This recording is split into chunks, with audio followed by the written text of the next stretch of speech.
the sound of a distant clock ticking, a hushed breath. Thanksgiving, a time for family, for warmth, for gratitude.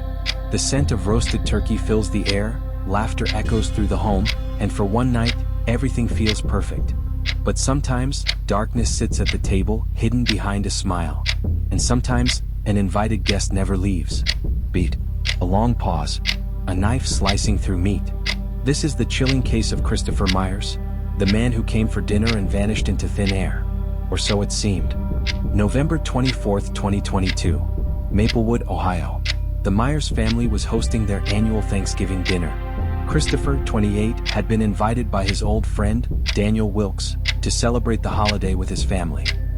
He arrived at the Wilkes home at 4 p.m., dressed neatly, carrying a bottle of wine, a warm smile on his face. He had no idea this would be his last meal. Hours passed. The family ate, laughed, and shared stories. By all accounts, it was a normal, joyful evening. Until it wasn't. By midnight, Christopher Myers had vanished. His car still sat in the driveway. His phone lay forgotten on the kitchen counter. But Christopher was gone. 911 dispatcher. 911, what's your emergency? Caller, panicked. My friend, he was here for Thanksgiving and now he's just gone. His stuff is here, but we can't find him anywhere. Police arrived at the Wilkes residence within the hour. The house was spotless. Too spotless. The dining table had been cleared, the dishes washed, the trash taken out. Nothing suggested foul play. But something felt off. The Wilkes family, Daniel, his parents, and his younger sister, insisted they had no idea what happened to Christopher. They said he simply stepped outside for air and never returned. But authorities found it strange that no one in the family seemed particularly worried. That unease only grew when detectives checked the backyard. The ground near the garden had been freshly disturbed. It was subtle, but police knew what to look for. A search team was brought in, and within hours, they found something chilling. Just beneath the cold November soil, they uncovered a shallow grave, and inside, a human hand. A police interrogation room, a chair scraping against the floor. Daniel Wilkes was taken in for questioning first. His hands trembled. His breathing was uneven. And yet he smiled. Detective, Daniel, do you know how Christopher ended up in that grave? Silence. A slow chuckle. Daniel Wilkes softly. He was never supposed to leave. A deep, ominous hum. The sound of a clock ticking louder this time. Detectives pressed further, but Daniel wouldn't say more. His parents, however, had a different reaction. Mrs. Wilkes began crying. Mr. Wilkes sat in silence, shaking his head. And then, his sister Lillian spoke up. A young woman clearing her throat, her voice trembling. Lillian Wilkes, it was supposed to be a joke, but he wouldn't stop screaming. A heartbeat pounding. Distant echoes of muffled screams. The room fell silent. And that's when detectives realized they weren't dealing with a simple disappearance. They were dealing with something much, much darker. A distorted whisper. He was never supposed to leave. Beat. A long pause. But what really happened at the Wilkes Thanksgiving dinner? What did Christopher Myers see that night? And why did they bury him alive? A door slamming shut. Silence. The police knew something wasn't right. At first, it seemed like a simple case. A missing man, a concerned family, and a quiet Thanksgiving dinner that had ended in silence. But as detectives began to pull at the loose threads of the story, they unraveled something far darker than they could have imagined. Because the Collins family? They weren't just hiding a secret. They were hiding a body. It started with a routine welfare check. Josh Wilkins' sister, Emily, had been calling his phone for 3 days straight. No answer. No texts. No social media updates. It wasn't like him. Josh was the kind of guy who posted pictures of his meals, commented on every political debate, and always had something to say, especially about the holidays. So why had he gone silent? When officers arrived at the Collins home, the family seemed cooperative. Too cooperative. Eleanor Collins, the matriarch, stood in the doorway with a warm, practiced smile. She insisted that Josh had stayed for dinner, had a few drinks, and left sometime before midnight. Her husband, Richard, nodded along. So did their 2 adult children, Daniel and Claire. Their story was airtight. But something didn't sit right with Detective Laura Briggs. Maybe it was the way Eleanor avoided eye contact. Maybe it was how Claire kept wringing her hands, her fingers twisting over each other like she was trying to squeeze out a confession. Or maybe it was the smell. A strange, metallic scent. Lingering. Faint, but unmistakable. Blood. Investigation intensifies. The officers didn't have a warrant.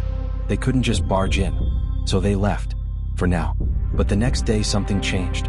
A neighbor came forward, an older man named Frank Delaney. He lived across the street, and on Thanksgiving night he had been up late watching football. At around 11:30 p.m. he saw something. A figure in the Collins backyard. Digging. Frank assumed they were planting something. But in November? In the freezing cold? The tip was enough to bring the police back, this time with a search warrant. The Collins family watched in silence as officers swarmed their home. The living room smelled like cinnamon and pine, a perfect holiday scent. But beneath the couch cushions? Bloodstains. Inside the garage? A shovel, its handle still wet from being hastily washed. And in the backyard? Freshly disturbed earth. They started digging. And within minutes, they found him. Josh Wilkins. Wrapped in a bloodied tablecloth. His face frozen in a scream. Someone had stabbed him. Again. And again. And again. The Collins family stood motionless as officers read them their rights. But then Eleanor did something unexpected. She laughed. A small, breathy chuckle at first, and then full, unrestrained laughter. As if something about this moment, this horror, was funny. Detectives exchanged uneasy glances. And then she spoke. "You think we killed him?" She shook her head. "Oh, sweetheart. We tried to save him." Save him? From what? The truth would be more disturbing than anyone could have imagined. Because Josh Wilkins hadn't just been murdered. He had been invited. And something else had come with him. Something the Collins family was too afraid to name. Something they had tried, desperately, to get rid of. But now, the body had been found. The family had been arrested. The case should have been closed. But something was wrong. Josh Wilkins' murder wasn't just brutal, it was ritualistic. The stab wounds were precise, symmetrical, like a pattern, like a warning. And the Collins family? They weren't fighting the charges. They weren't pleading for their innocence. They were pleading for something else. Something far worse. They were pleading for protection. Police interrogation room. Eleanor Collins sat in the cold, dimly lit interrogation room, her hands folded neatly in front of her. Her face was pale. Not in fear, but in something closer to exhaustion. Detective Laura Briggs had been questioning her for hours. "Why did you kill Josh Wilkins?" Eleanor didn't flinch, didn't deny it. She simply exhaled, slow and measured, before whispering. "We didn't kill him, detective." A chilling pause. "We set him free." Briggs frowned. Free from what? Eleanor's lips parted, like she wanted to answer. But then something stopped her. Her gaze flickered to the corner of the room. Her hands twitched in her lap. And then, she smiled. Not at Briggs. At something else. Something unseen. Flashback, the Thanksgiving dinner. It was supposed to be a normal dinner. Josh had arrived around 6 p.m., carrying a bottle of cheap wine and a half-hearted grin. They ate turkey, mashed potatoes, cranberry sauce. They laughed. Everything was fine. Until 9:42 p.m. That's when the lights flickered. That's when the air turned thick, like the house itself had inhaled and was holding its breath. That's when Josh's nose started to bleed. Just a few drops at first, then a stream. Then, he collapsed, convulsing, clawing at his own skin. And then, for exactly 6 minutes and 43 seconds, Josh Wilkins screamed.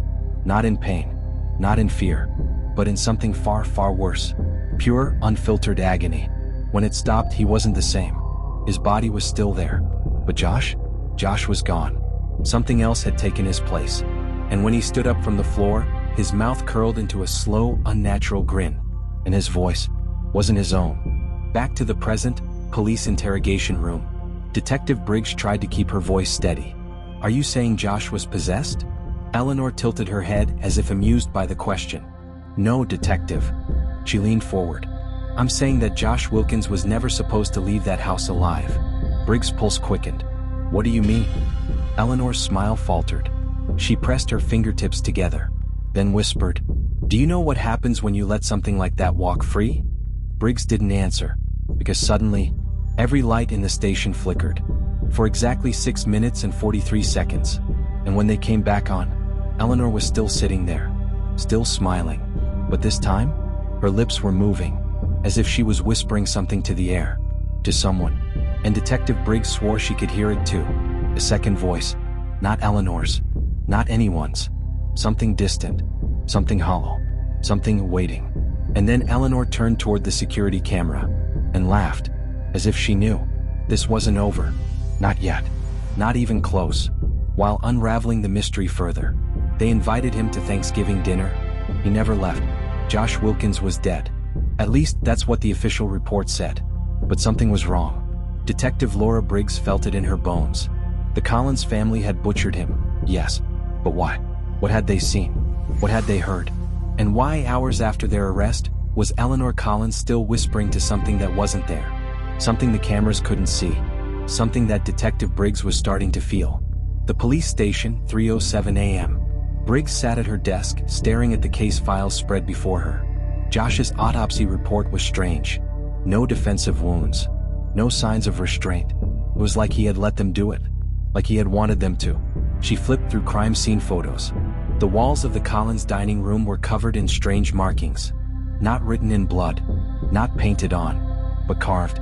Deep, jagged symbols etched into the plaster with something razor sharp. Briggs ran a hand over her face, exhaling. This didn't make sense. Murder was murder. But this was something else. And then, her desk light flickered. A soft tap echoed against the window behind her. Like fingernails. She turned slowly, pulse quickening. The hallway outside her office was dark. But at the far end, just barely visible, a figure stood, motionless. Too far to make out the face. Briggs swallowed hard, forcing herself to stand. She moved toward the hallway, hand instinctively reaching for her gun. Hello? Silence. Another flicker. And the figure was closer. A shape just outside the reach of the light. Briggs took another step forward. And then, her phone buzzed violently on her desk, shattering the silence. She turned instinctively just for a second. And when she looked back, the figure was gone. The Collins family's holding cells. Briggs needed answers. And she needed them now. She stormed into the holding area, her heart still pounding. Eleanor Collins sat calmly in her cell. She was waiting for her. Her hands folded neatly. That same unsettling smile on her lips. Briggs stepped closer, gripping the bars. What the hell did you bring into that house? Eleanor tilted her head. You saw it, didn't you? Briggs' blood ran cold.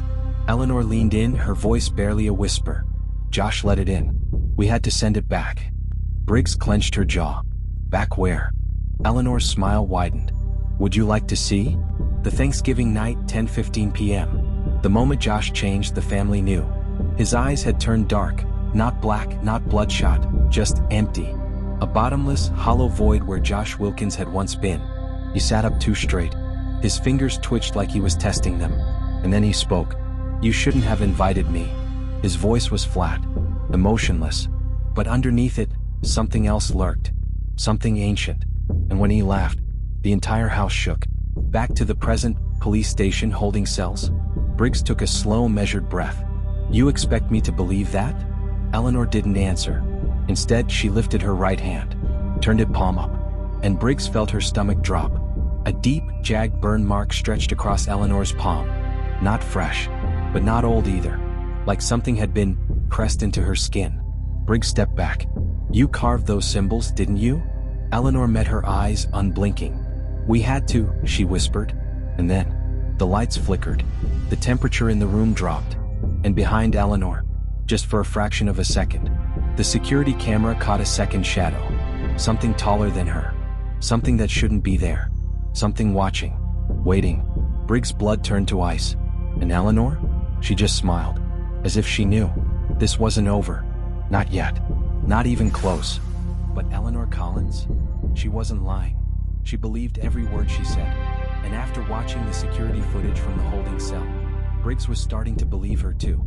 Because there had been something behind her. Something watching. And when Briggs rewound the footage, the shadow had moved. The police station's surveillance room. Briggs sat in the dimly lit room, staring at the frozen image on the screen. Eleanor Collins in her holding cell. And just behind her, a shape. It was faint, blurred at the edges, but it was there. Tall, wrong, like a person stretched too far. Briggs pressed play. For a moment, nothing happened. And then, the shadow twitched. Briggs recoiled, her breath catching in her throat. The movement wasn't normal. It was like a glitch, like something trying to force itself into a space it didn't belong. And then it was gone. Just like that. Briggs exhaled shakily. This wasn't possible. but deep down, she knew it was real. Eleanor Collins holding cell. Briggs stood in front of Eleanor's cell again. This time she didn't waste time. "What was Josh?" she demanded. Eleanor's eyes gleamed with something unreadable. "He wasn't Josh anymore." Briggs clenched her fists. "Then what was he?" Eleanor leaned forward, her expression eerily calm. "You ever heard of a skinwalker?" Briggs felt her stomach turn. Urban legends. Folklore. She didn't believe in that crap. But Eleanor wasn't joking. And Briggs? She wasn't laughing anymore. Flashback, the night of the murder. When Josh Wilkins sat down at the Collins Thanksgiving table, he was different. His hands twitched. His voice had an echo to it, like two people were speaking at once. And when he smiled, his teeth were too sharp. Margaret Collins saw it first. She gasped, dropping her wine glass. Josh turned his head too far, too fast. And then he whispered, "You shouldn't have let me in." And every single light in the house went out. Back to the present, police station. Briggs felt a cold sweat forming at the base of her neck. She had read stories. Creatures that could mimic human voices, human faces. They had to be invited in. And once they were, they never left. She swallowed hard. "How do you stop it?" Eleanor tilted her head. "You don't." Briggs' heart pounded. "There has to be a way." Eleanor smiled. "That's why you still see it, isn't it?" Briggs stiffened. Eleanor leaned closer, whispering, "It followed you home." Detective Briggs' apartment, 2:46 a.m. Briggs sat on her couch, gripping a glass of whiskey. She was losing it. Had to be. But then, a noise. A soft, deliberate tap tap tap at her window. She turned slowly. The streetlights outside flickered. And standing just beyond the glass, a figure. Too tall, too thin, and smiling, like Josh Wilkins had. Briggs' breath hitched. And then, it knocked. Once, twice. And Briggs finally understood. She had let it in. More discovery to come in the coming episode where the mysteries are solved. Stay tuned and subscribe to the channel for true crime cases at the Crime Report.